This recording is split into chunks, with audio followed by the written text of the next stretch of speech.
Doyle.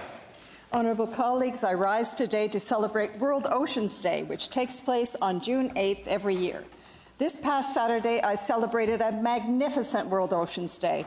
I spent most of the day holding the tender hand of my 2-year-old grandchild, Violetta.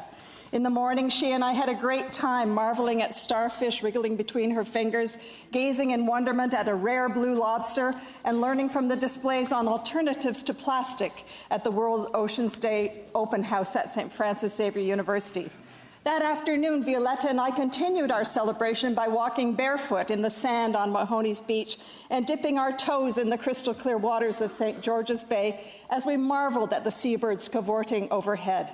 How fortunate are we to be able to celebrate in this way? World Oceans Day was officially recognized by the UN General Assembly in 2008, but the concept was originally proposed by Canada's International Centre for Ocean Development and the Ocean Institute of Canada at the Earth Summit in 1992. Oceans cover 70% of our planet, and they are the Earth's lungs, providing 70% of the oxygen we breathe. They are a major source of food and medicines and are a critical part of the biosphere. In Nova Scotia, we prize our oceans for many reasons: lobster, economic, health, recreation, well-being, and cultural inspiration. As bucolic as our World Oceans Day was on Saturday, there is now a pall hanging over our bonny, bonny shores.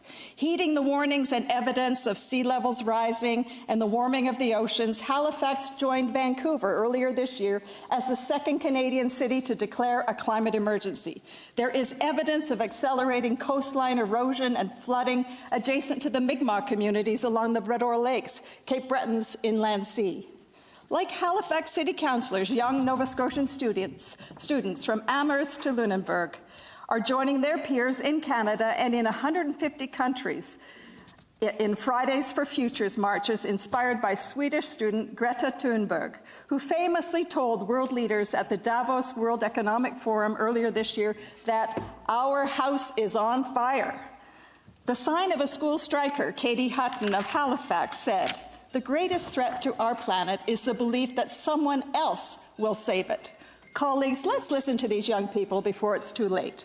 Our beautiful and bountiful oceans are precious and essential natural assets. As we approach our summer break, I would like to invite you all to come visit Nova Scotia, Canada's ocean playground, and dip your toes in our pristine waters. Thank you. Merci. Walalio.